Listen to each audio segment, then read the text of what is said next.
Hello friends, அழகே அழகு serial இனி வரப்போற எபிசோட்ஸ்க்கான ரிவ்யூ தான் பார்க்க போகிறோம். அடுத்தடுத்த சுவாரஸ்யங்களை தெரிஞ்சுக்கிறதுக்கு இந்த வீடியோவை ஸ்கிப் பண்ணாம கடைசி வரைக்கும் பாருங்க. நம்ம அழகுமதி இருந்துட்டு தன்னோட அப்பாவை பார்க்கணுன்றதுக்காக மாமியார் மாமனார் கிட்ட போயிட்டு இங்கே பாருங்க, என் அப்பாவை பார்க்க போகணும் அப்படின்னு சொல்கிறாங்க. என்னம்மா எங்ககிட்ட வந்து பர்மிஷன் கேட்குறியா இல்லை ஆர்டர் போடுறியா அப்படின்னு சொல்லி கேட்கவும், இல்லை நான் போயே ஆகணும், அதுக்கு நீங்கள் சம்மதிக்கணும் அப்படின்னு சொல்லிடுறாங்க.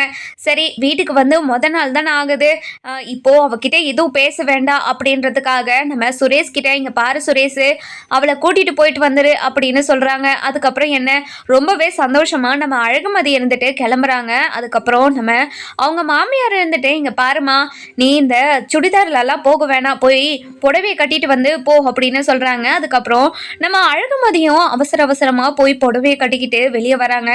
வெளியே வந்த உடனே நம்ம சுரேஷ் இருந்துட்டு புடவையில் மதிய புடவையில் பார்த்துட்டு ரொம்பவே அதிர்ச்சியில் அப்படியே அழகாக ரசிச்சுக்கிட்டு இருக்காங்க. அந்த நேரம் பார்த்து நம்ம மலர் இருந்துட்டு, என்ன சுரேஷ் மதியம் ரசிச்சுக்கிட்டு இருக்கியா, அப்புறம் ரசிச்சுக்கலாம், முதல்ல அழகுமதியை ஹாஸ்பிட்டலுக்கு கூட்டிகிட்டு போயிட்டு வா அப்படின்னு சொல்கிறாங்க.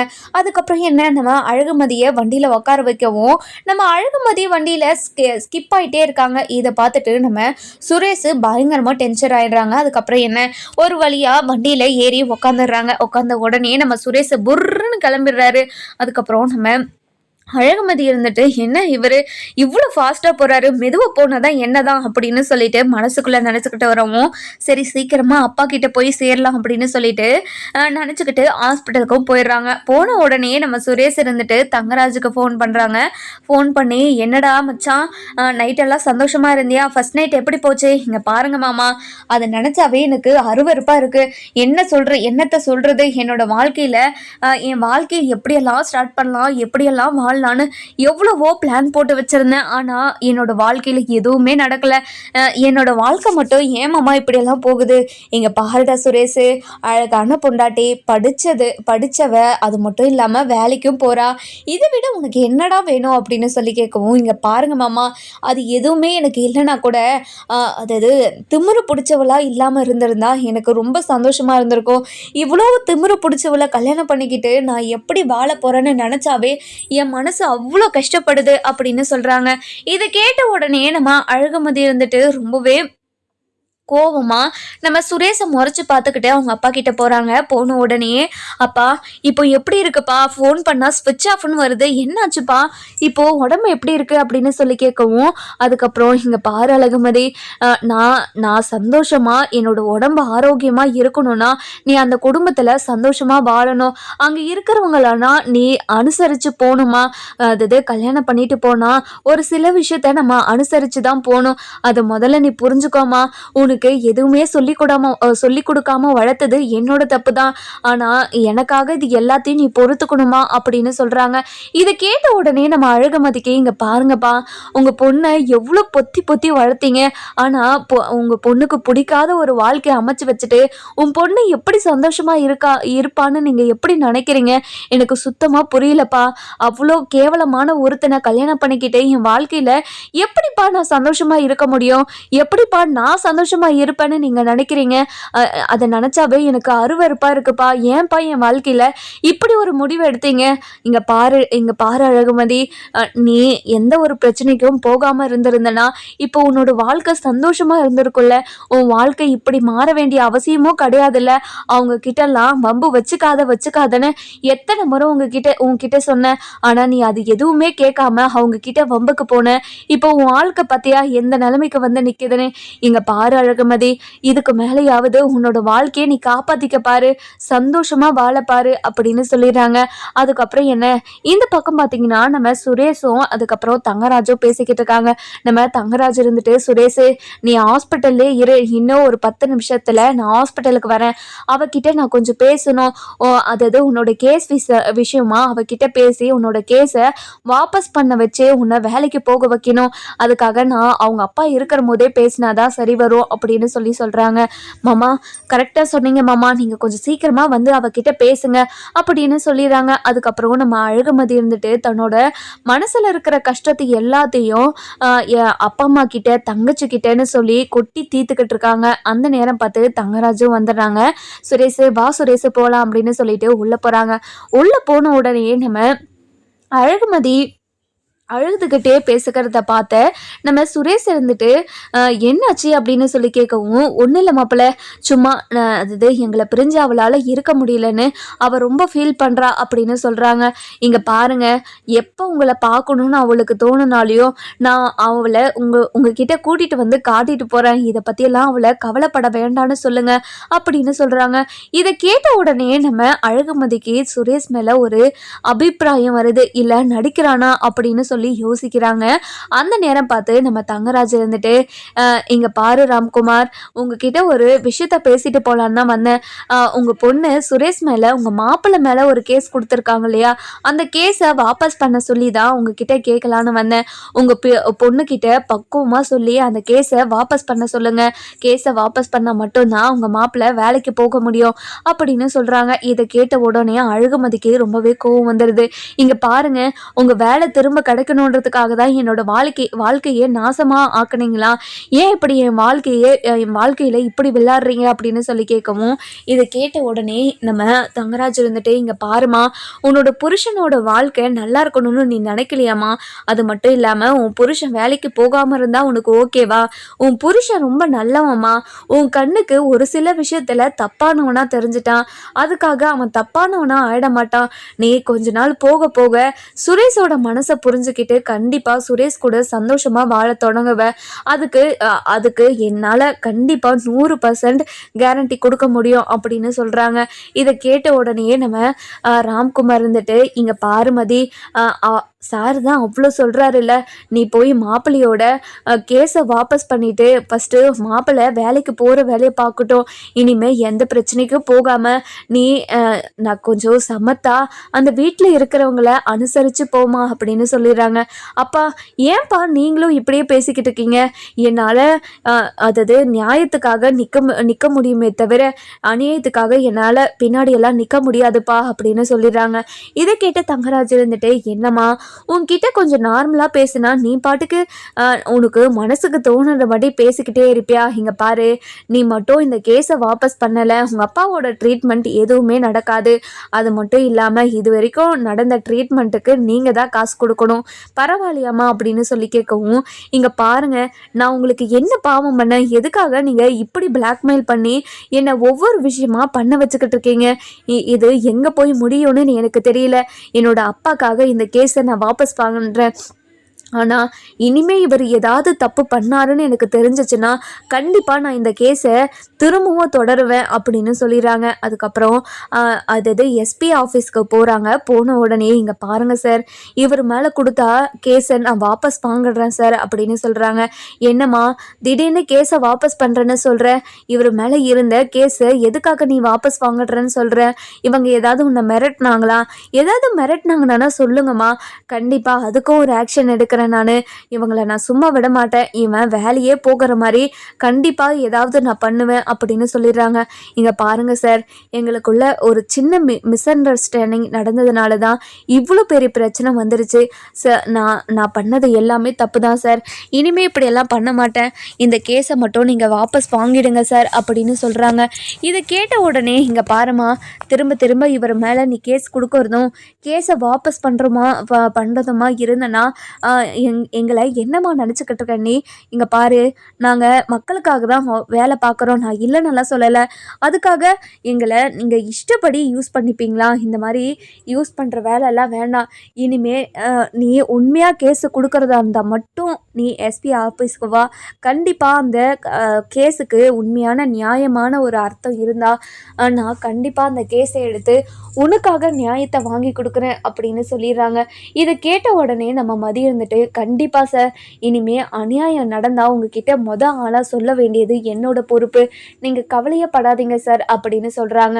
அதுக்கப்புறம் அந்த எஸ்பி இருந்துட்டு, இங்கே பாரு சுரேஷ், உன் மேலே நிறைய கேஸ் இருக்குது. இப்போது அந்த பொண்ணாக வந்து உன்னோட கேஸை வாபஸ் பண்ணனால மட்டும்தான் நான் உன் மேலே இருந்து எல்லா பிரச்சனையும் தீர்த்து உனக்கு வேலையை திருப்பி கொடுக்குறேன்.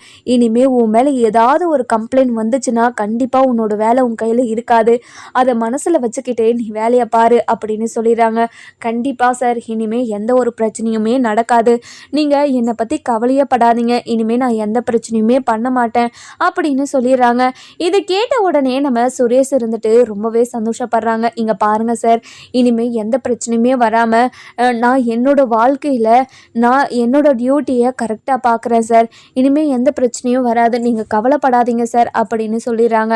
அதுக்கப்புறம் என்ன, நம்ம சுரேஷ் இருந்துட்டு அழகுமதி கிட்ட முறையாக போயிட்டு, இங்கே பாரு, ரொம்ப ரொம்ப நன்றி, என்னோட வேலையை திரும்பி வாங்கி கொடுத்ததுக்கு, நான் பண்ணதெல்லாம் தப்புன்னு நான் இப்போ உணர்ந்துட்டேன், இனிமேல் இப்படி ஒரு தப்பை நான் பண்ண மாட்டேன் அப்படின்னு சொல்லிடுறாங்க. இது கேட்ட உடனே அழகுமதிக்கு பயங்கரமாக ஷாக் ஆகிடுது. அந்த நேரம் பார்த்து வீட்டில் இருந்து நம்ம சுரேஷுக்கு கால் பண்ணுறாங்க. இங்கே பாரு சுரேஷ், என் கூட வேலை பார்க்குறவங்கெல்லாம் வந்துட்டாங்க, இன்னும் எவ்வளோ நேரம் ஆகும் நீ வரத்துக்கு அப்படின்னு சொல்லி கேட்கவும், அப்பா இன்னும் ஒரு 10 நிமிஷத்தில் வந்துடுவேன்ப்பா, அப்பா உங்ககிட்ட ஒரு சந்தோஷமான விஷயம் சொல்லணும், அழகுமதி என் மேலே போட்ட கேஸை வாபஸ் பண்ணிட்டா, எனக்கு வேலை திரும்ப கிடச்சிருச்சுப்பா அப்படின்னு சொல்கிறாங்க. இது கேட்ட உடனே நம்ம அதாவது சுரேஷோட அப்பாவும் அம்மாவும் ரொம்பவே சந்தோஷப்படுறாங்க. சரி சுரேஷ், முதல்ல வீட்டுக்கு வா, அப்புறமா பேசிக்கலாம் அப்படின்னு சொல்கிறாங்க. அதுக்கப்புறம் என்ன, நம்ம அழகுமதியை கூட்டிகிட்டு வண்டியில் மெதுவாக போடுறாங்க. அந்த நேரம் பார்த்து நம்ம அழகுமதி இருந்துட்டு, ஒரு நிமிஷம் ஸ்வீட் கடை பார்த்து நிற்கிறீங்களா அப்படின்னு சொல்லி கேட்கவும், எதுக்கு, ஸ்வீட் வாங்கிட்டு போகலாம் அப்படின்னு சொல்லி சொல்கிறாங்க.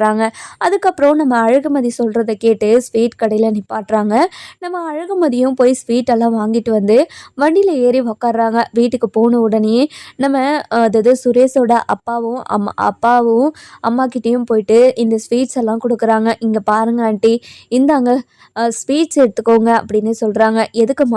எதுக்காகம்மா ஸ்வீட்ஸ் எல்லாம் கொடுக்குற அப்படின்னு சொல்லி கேட்கவும், இங்கே பாருங்க அத்தை, உங்கள் பையனுக்கு திரும்ப வேலை கிடச்சிருச்சுல, அதனால தான் உங்கள் பையன் இனிமேல் எந்த ஒரு தப்பும் பண்ண மாட்டேன், இனிமேல் நேர்மையாக என்னோட டியூட்டியை பார்ப்பேன் அப்படின்னு என்கிட்ட வாக்கு கொடுத்துருக்காரு, கண்டிப்பாக அப்படி நடந்துப்பாருன்னு நானும் நம்புகிறேன் அப்படின்னு சொல்கிறாங்க. அதுக்கப்புறம் என்ன, இதை கேட்டு நம்ம அழகுமலை இருந்துட்டு ரொம்பவே சந்தோஷமா, மதி இங்கே பாரு மதி, நீ சுரேஷை கொஞ்சம் கொஞ்சமாக புரிஞ்சுக்கிறத நினச்சா எனக்கு ரொம்ப சந்தோஷமாக இருக்குது, சுரேஷ் ரொம்ப நல்லவன், அவனை கண்டிப்பாக நீ புரிஞ்சுக்கணும்னா இப்படி ஒரு மாப்பிள்ளையை நீ கல்யாணம் பண்ணிக்கிட்டுக்கிறதுக்கு நீ ரொம்ப கொடுத்து வச்சிருக்கணும்னு நினைப்ப, கவலைப்படாத, உன்னோட வாழ்க்கை கண்டிப்பாக கம்ப்ளீட்டாக அப்படியே சேஞ்ச் ஆகும், நீ ரொம்ப சந்தோஷமாக இருப்ப, நீ கவலையே படாத அப்படின்னு சொல்லிடுறாங்க. அதுக்கப்புறம் நம்ம சுரேஷோட அப்பாவோட வேலை பார்க்குற எல்லாருமே நம்ம அழகுமதியை பார்த்துட்டு, என்னம்மா படிச்சிருக்க அப்படின்னு சொல்லி கேட்கவும், நான் அதாவது படித்து முடிச்சுட்டு இப்போ வேலை பார்க்குறேன், அதாவது காலேஜில் ப்ரொஃபஸராக வேலை பார்க்குறேன் அப்படின்னு சொல்கிறாங்க. ஓ அப்படியா, ரொம்ப நல்லதுமா, ரொம்ப நல்ல வேலையில் தான் இருக்க, இந்த வேலையை மட்டும் விட்டுறாத, கண்டிப்பாக இந்த வேலையை தொடர்ந்துனே இருந்தனா உனக்கு பர்மனண்ட் ஆகும், இந்த வேலை பர்மனண்ட் ஆனால் கண்டிப்பாக சம்பளமும் அதிகமாகும், நீ கவலைப்படாமல் இந்த வேலையை தொடர்ந்து செய்யுமா அப்படின்னு சொல்லிடுறாங்க. இதெல்லாம் கேட்டு நம்ம அதாவது சுரேஷோட அப்பாவும் அம்மாவும் ரொம்பவே சந்தோஷப்படுறாங்க. இங்கே பாருங்கள், என்னோட மருமகளை வேலைக்கு அனுப்புறதா தான் நாங்கள் முடிவு பண்ணியிருக்கோம், இனிமேல் அந்த வேலையை என்னோட மருமக தொடர்ந்து அதை பார்க்க தான் போகிறா அப்படின்னு சொல்லிடுறாங்க. இதை கேட்டால் அழகுமதிக்கு ரொம்பவே சந்தோஷம்.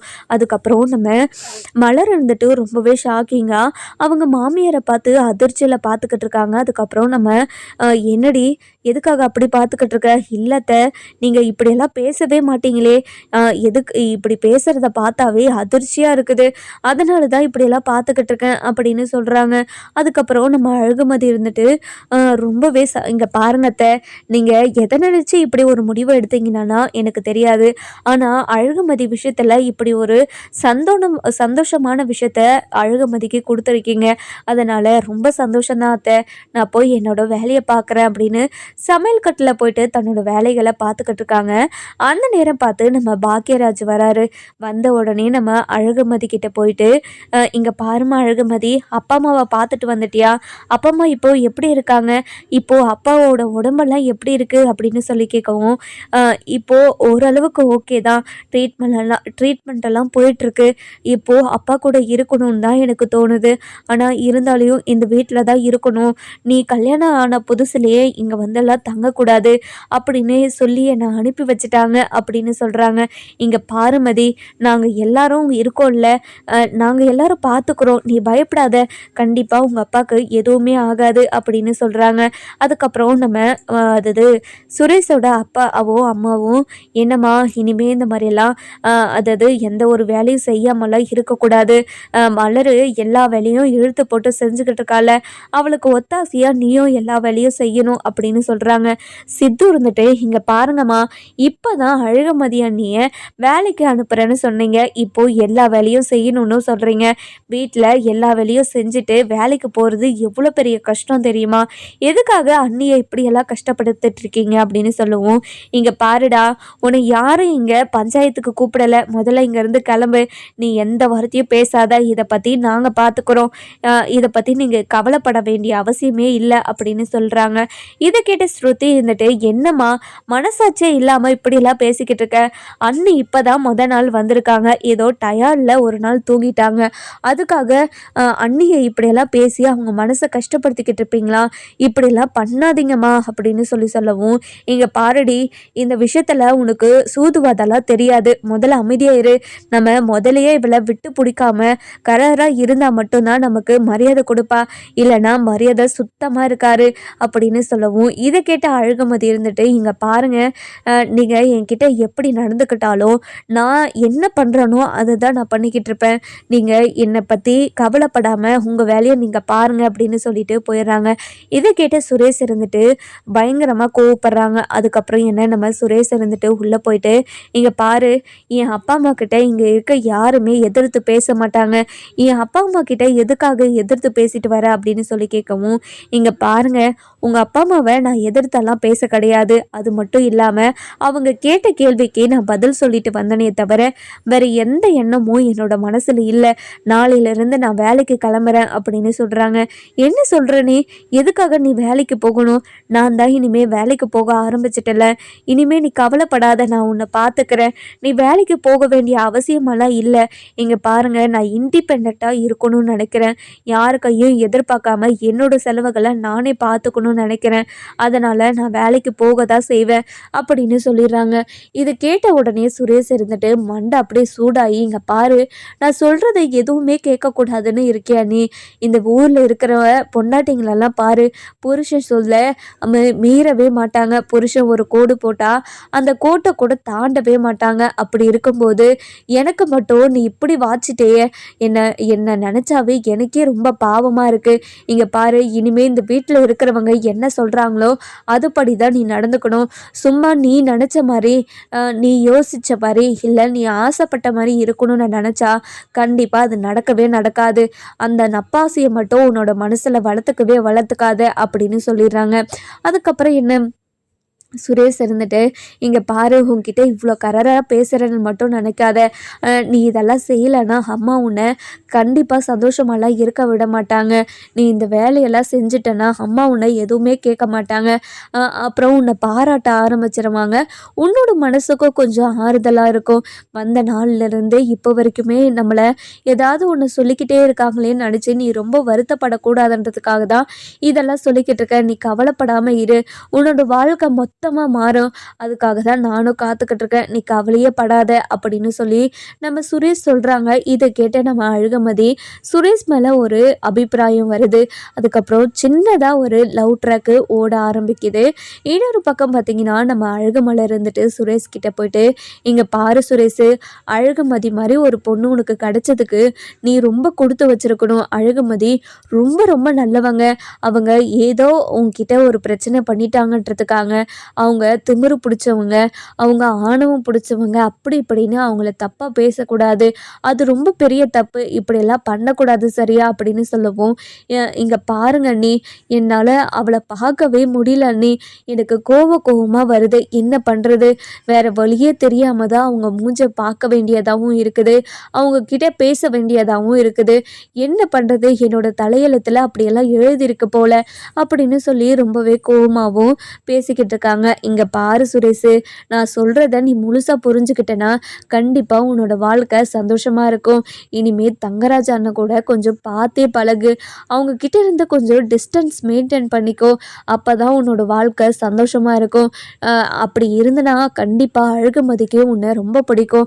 2 பேரும் சேர்ந்து ரொம்ப சந்தோஷமாக லவ் பண்ணி திரும்ப ஃபஸ்ட்டு இருந்து ஸ்டார்ட் பண்ணி நீங்கள் கல்யாணம் பண்ணிக்கிட்டது நினப்பில் இல்லாமல் 2 பேரும் லவ் பண்ணி திரும்பவும் கல்யாணம் பண்ணிக்கோங்க. நம்ம பெரிய ரிசப்ஷன் மாதிரி வச்சுக்கலாம் அப்படின்னு சொல்கிறாங்க. இதை கேட்ட உடனே நம்ம தங்கராஜ் இருந்துட்டு, என்ன சுரேஷு, உன்னையும் என்னையும் பிரிக்கிறதுக்கு இங்கே வேலை நடந்துக்கிட்டு இருக்கா? அது மட்டும் இங்கே நடக்கவே நடக்காதுன்னு இங்கே இருக்கிற சில பேருக்கு சொல்லிடு. இந்த வீட்டில் இருக்கிறவங்க தான் ஓடி வந்து இந்த வீட்டை அசிங்கப்படுத்துனாங்கன்னா இந்த வீட்டு பொண்ணையும் ஓடி ஓடி போக வச்சு எப்படியாவது நம்ம குடும்பத்துக்கு அசிங்கத்தை ஏற்படுத்தணுன்றதுக்காக தான் இப்படியெல்லாம் பண்ணிக்கிட்டு இருக்காங்க. அவங்கள யாருமே நீ நம்பவே நம்பாத அப்படின்னு சொல்லவும், இது கேட்ட உடனே நம்ம சுரேஷ் இருந்துட்டு ரொம்பவே குழப்பமாக இருக்காங்க. இந்த பக்கம் ஏதாவது பேசவா, இல்லை இந்த பக்கம் பேசவா, இல்லை இந்த பக்கம் பேசுவான்னு தெரியலையே கடவுளே, எதுக்காக இப்படி ஒரு நிலைமையில எங்களை தள்ளிவிட்ட அப்படின்னு சொல்லிட்டு ஒரு பக்கம் நம்ம சுரேஷை யோசிச்சுக்கிட்டு இருக்காங்க. அதுக்கப்புறம் சுரேஷுக்கு நம்ம நல்ல யோசனை ஒன்று வருது. தங்கராஜ் கிட்ட போயிட்டு, இங்கே பாருங்கண்ணே, நான் முருகர் கோவிலில் கற்பூரம் ஏற்றி மட்டும் கும்பிட்டு வந்துடுறேனே. எனக்கு பக்தினா ரொம்ப பிடிக்கணும்னு உங்களுக்கு தெரியும்ல. அப்படி இருக்கும்போது பக்கத்தில் ஒரு புது இது யார் பழனி கோவில் கட்டியிருக்காங்களாம். அதனால் அந்த பழனி கோவிலை போய் பார்த்து சந்தோஷமாக ஒரு 4 வார்த்தை பேசிட்டு வந்துடுறேன் டாக்டரே, ப்ளீஸ் டாக்டரே அப்படின்னு சொல்லவும், என்ன செஞ்சோ என்கிட்ட போயிட்டு நீ பர்மிஷன் எல்லாம் கேட்டுக்கிட்டு இருக்க? இந்த மாதிரி பர்மிஷன் எல்லாம் கேட்காத, முதல்ல அம்மா வீட்டுக்கு இந்த காயெல்லாம் கூட்டிகிட்டு போ அப்படின்னு சொல்லிடுறாங்க. அதுக்கப்புறம் என்ன நம்ம சிந்து இருந்துட்டு ரொம்பவே சந்தோஷமாக தன்னோட வேலைகளெல்லாம் ஸ்டார்ட் பண்ணுறாங்க. அதுக்கப்புறம் என்ன வாசல் தெளித்து கோலம் போடுறதுலேருந்து சமையல் கட்டில் நிற்கிறதுல இருந்து ஒவ்வொரு வேலையாக இழுத்து போட்டு நம்ம பாக்கியம் செஞ்சுக்கிட்டே இருக்காங்க. இதெல்லாம் பார்த்தா நம்ம பாக்கியம் இருந்துட்டு ரொம்பவே கோவமாக, இங்கே பாரு, இந்த கொலைக்கும் நமக்கும் எந்த சம்மந்தமும் இல்லைன்னு இவன் சொன்னலாம் இல்லையா? அப்படி இருக்கும்போது இந்த குடும்பத்தில் இருக்கிற எல்லாருமே நமக்கு கெடுதல் தான் நினைப்பாங்க. நீ கவலையப்படாத, கண்டிப்பாக இந்த டைமு யார் என்ன எதுக்காக இப்படியெல்லாம் பண்ணுறாங்கன்னு உனக்கு நான் தெரிய வைக்கிறேன், நீ கவலையப்படாத அப்படின்னு சொல்லிடுறாங்க. இதை கேட்ட நம்ம சுரேஷ் இருந்துட்டு அழகுமதி கிட்ட போயிட்டு, இங்கே பாரு அழகுமதி, உன்னோட மனசு முழுசாக எனக்கு புரிஞ்சிருச்சு. அவங்க எந்த ஒரு தப்பும் பண்ணாமல் காலேஜில் ஒரு ஃப்ரெண்டாக பழகிட்டு இருந்தவங்கள அவங்களோட மனசை மாற்றி அவங்கள நான் லவ் பண்ண வச்சுட்டேன். அப்படி இருக்கும்போது நான் பண்ணது எல்லாமே தப்புன்னு இப்போ தான் எனக்கு புரிஞ்சது. என்னை மன்னிச்சிருமா அப்படின்னு சொல்லவும், இங்கே பாருங்கள், நீங்கள் எவ்வளோ பெரிய தப்பு பண்ணியிருக்கீங்கன்னு உங்களுக்கு தெரியுதா இல்லையா? எதுக்காக இப்படிலாம் பண்ணீங்க? அக்கா ரொம்ப பாவம். அக்கா பழைசெல்லாம் மறந்துட்டு தன்னோட வாழ்க்கையை நினச்சி அவ்வளோ வருத்தப்பட்டுக்கிட்டு இருக்காங்க. அப்படி இருக்கும்போது அன்னபூர்ணி பெரியம்மா இந்த நிலைமையில இருக்கிறத பார்த்துட்டு நான் எப்படி சந்தோஷமாக இருக்க முடியும்? என்னால் சந்தோஷமாக இருக்கவே முடியாது அப்படின்னு சொல்லிக்கிட்டு இருக்காங்க. டாக்டர் தன்னால் முடிஞ்ச வரைக்கும் எல்லா ட்ரீட்மெண்ட்டும் பண்ணிக்கிட்டு இருக்காங்க. ஆனால் பள்ளிக்கூடம் உடஞ்ச மாதிரியே இல்லை. அதுக்கப்புறம் என்ன நம்ம அழகுமதி இருந்துட்டு ரொம்பவே சந்தோஷமாக சுரேஷ்கிட்ட போயிட்டு, இங்கே பாருங்கள், எனக்காக நீங்கள் இவ்வளோ பெரிய விஷயத்த எல்லாருக்கிட்டேயும் பேசுவீங்கன்னு நான் நினச்சி கூட பார்க்கல. எனக்கு எவ்வளோ சந்தோஷமாக இருக்குது தெரியுமா? இந்த சந்தோஷத்தை சொல்கிறதுக்கு அளவே கிடையாது. அவ்வளோ சந்தோஷமாக இருக்குது அப்படின்னு எமோஷ்னலாக கட்டி பிடிச்சிக்கிறாங்க. அந்த நேரம் பார்த்து நம்ம சுரேஷும் சரி மலரும் சரி உள்ளே வராங்க. உள்ளே வந்த உடனே நம்ம சுரேஷும் அழகுமதியும் கட்டி பிடிச்சிக்கிட்டு நின்றுக்கிட்டு இருக்கிறத பார்த்துட்டு ரொம்பவே ஷாக் ஆகி நிற்கிறாங்க. அதுக்கப்புறம் நம்ம சுரேஷை அதாவது ஸ்டோர் ரூம் ஏஜிஎஸ் மாலுக்கு கூட்டிகிட்டு போகிறாங்க. போன உடனே ஏஜிஎஸ் மாலில் ரொம்பவே சந்தோஷமாக உள்ளே போகிறாங்க. கடவுளே, என்னோட ஜாதகத்தில் எந்த ஒரு பிரச்சனையும் வந்துடவே கூடாது. இனிமேல் இந்த ஜாதகத்தை வச்சு நம்ம எதுவுமே பண்ண முடியாது அப்படின்னு சொல்லிடுறாங்க. இது கேட்ட உடனே நம்ம அழகுமதி இருந்துட்டு ரொம்பவே சந்தோஷமாக அழகுமதி கிட்ட போயிட்டு, இங்கே பாரு சுரேஷு, நீ கவலையப்படாத. இனிமே இந்த வீட்டில் இருக்கிற யாருமே உன்னை நினச்சி கவலைப்படவே மாட்டாங்க. நீ கவலைப்படாத அப்படின்னு சொல்லிக்கிட்டு இருக்காங்க. எப்படி மாமா கவலைப்படாமல் யோசிக்காமல் இருக்க முடியும்? எப்படி இருக்க முடியும்னு சொல்கிறீங்க? கண்டிப்பாக என்னால் இருக்கவே முடியாது. இனிமே யாரை பற்றியும் நான் யோசிக்கிறதாவே இல்லை. இங்கே பாருங்கள், இனிமே யாரும் என்னை பற்றி யோசிக்கவும் யோசிக்காதீங்க அப்படின்னு சொல்லிடுறாங்க. அதுக்கப்புறம் நம்ம அழகுமதி இருந்துட்டு ரொம்பவே சந்தோஷமாக வீட்டுக்கு போகிறாங்க.